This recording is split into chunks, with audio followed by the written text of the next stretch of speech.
All right, 2025, what's in my bag? We're talking irons. I'm going to show you what they are, but I'm also going to show you how I built them and why we built them the way we did. Let's go.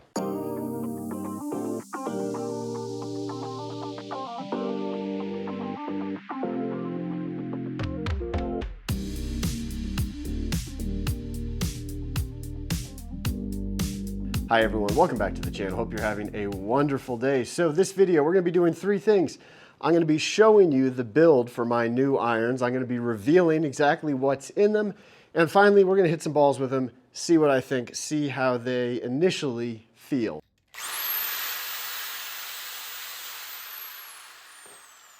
Let's get right into it. I've been working on these irons now for the last couple days, so I'm going to give you just sort of a abbreviated montage of the build, highlighting just a couple things.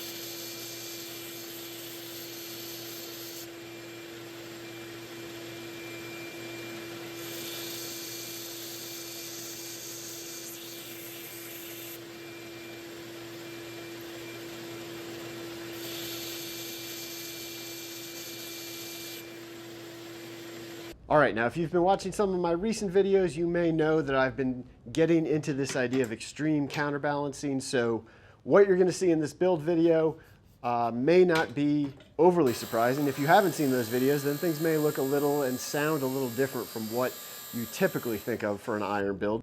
Now, one thing I do wanna address here, because I know it's gonna come up in the comments, and that is swing weight. What I'm gonna show you is exactly what I did with these clubs, and let me just stress this point. I did not care in any way what that swing weight number was as far as trying to reach a certain swing weight. That is not what I was looking for at all.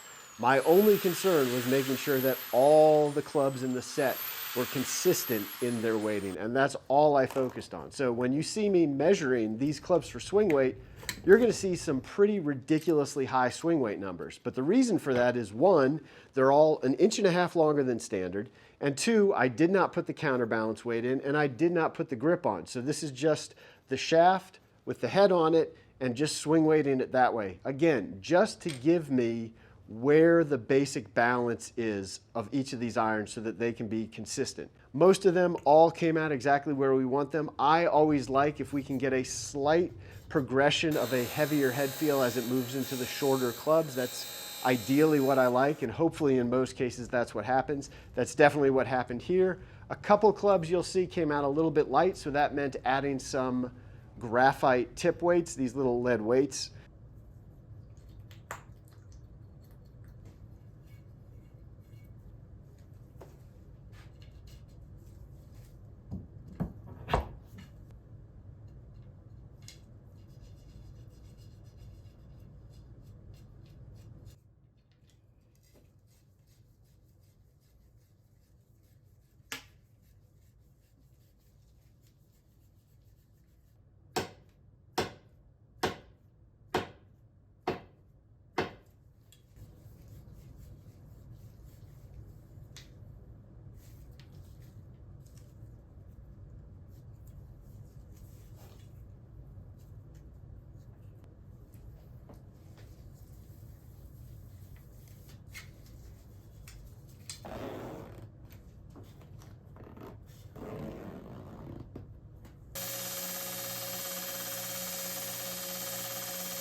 Okay, and here is the final product. We've got Mizuno Pro 243 irons going 5 down to gap wedge.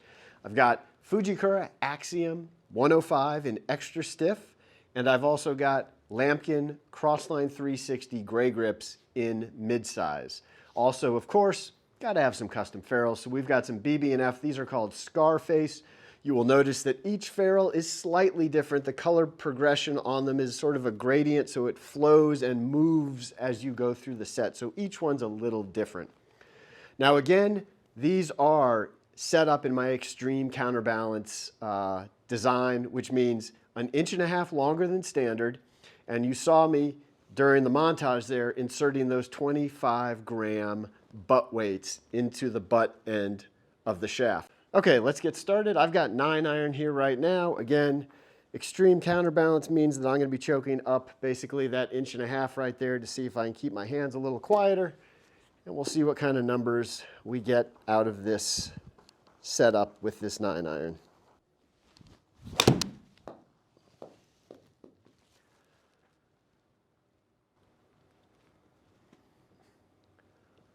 Felt pretty good right off the start.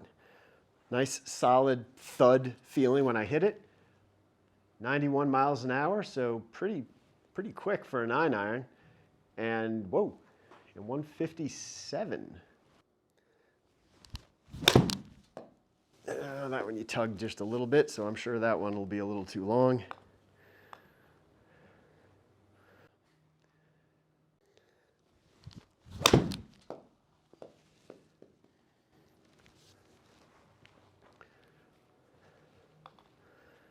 There's maybe a groove low.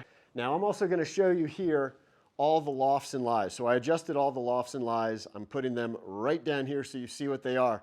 In case you're wondering, as far as these distances I'm getting, I've actually added loft to all these. I've weakened the loft on all these, so they're set in a more traditional setup. 9-iron right at 41, which again, pretty traditional, you know, middle of the road loft for a modern 9-iron. So nothing crazy there. So that's not why the carry number would be any different from any other club that I've been hitting. Lie angles on these, I again will show you down below. And since this is my first time really hitting these clubs, we may need to tweak the lie angle a little bit if it seems like everything is going too far to one direction or the other, but we won't know that until I have some more time with them to kind of get that part dialed in.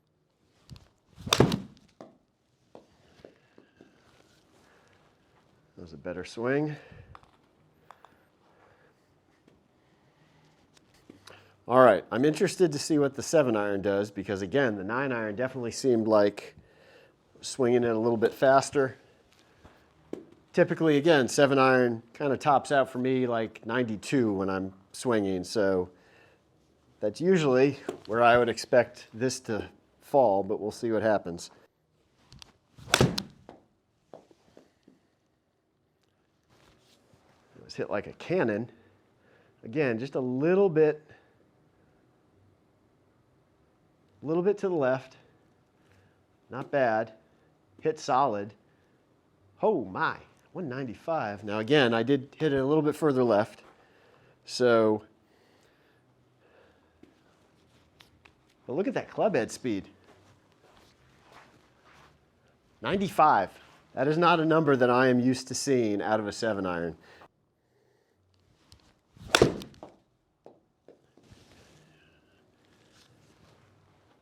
Finally hit one straight. Look at that. Straighter. 94 on the speed, 187 on the carry. Yeah, these guys are going a long way.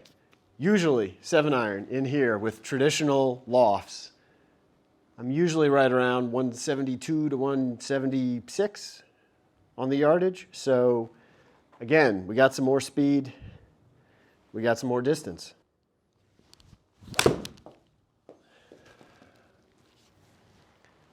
That was hit better. Again, everybody's still going just a little bit left. So I'm thinking I probably am going to end up flattening the lie angles on these, maybe just a degree. Again, 95 miles an hour on the club head speed. That is wild. Okay, 5-iron. Let's just hit a few with this. Again, typically 5-iron, 195 to 200 is the carry number that I would see in here. Well, not when you hit it chunky as all get out like that. And that still flew 190, and I did not hit that even remotely well.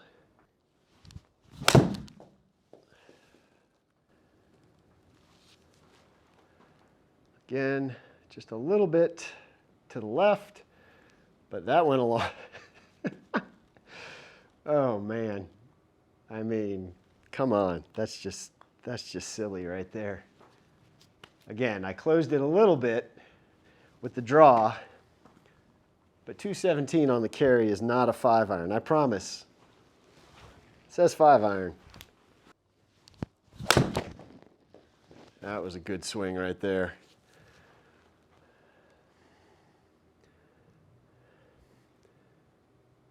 So that one was maybe just a fraction out on the toe. We still got 210, which is way further than I ever hit a 5-iron. Club head speed, 5-iron, 99 miles an hour.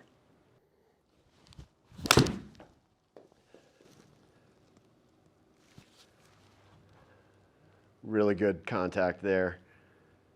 And again, 214. Hitting it long with this setup. Extreme counterbalancing. Maybe we just start calling it extreme distance because club head speed up, ball speed up, carry distance up. Okay, here's all the numbers in case you want to see them. Again, what the highlights are here for me is definitely look at these club head speed numbers. About 2 miles an hour faster than what I typically get. Now the only other thing, obviously everyone was going a little bit left. I think, again, lie angle is a little bit too upright. I started these just at completely standard, but it's looking like probably want to go just about a degree flat across the board, try and move that start line, move that finish line a little bit further to the right. So we'll get that taken care of. But hey, let me know down in the comments, what do you think of the new build? What do you think of this extreme counterbalancing idea? What do you think? Axiom 105, have you played them? Have you tried any of the Axiom line? What's your experience? For me, this shaft feels incredibly stable, incredibly solid, just gives you this really good thud type feel when you hit the ball. So that combined with this Mizuno 243 head, it's a really nice combination. Love these lambkin grips. These are going to be my go-to grips, I think, on all my clubs this season. Just cross-line, 360 in the gray, feels really good, good traction. Feels like I could even play this without a glove and not have too much of an issue with any slipping. And of course, BB&F ferrules, let me know what you think of these. Hey, I hope you enjoyed this video. Make sure you go down below, like, comment, subscribe to the channel, hit the bell icon so you'll be alerted when I post new videos. Coming up, we're going to get into this counterbalancing idea, extreme counterbalancing idea in the driver, in the fairway woods. So definitely keep an eye out for that. But until then, I'll see you next time. Bye.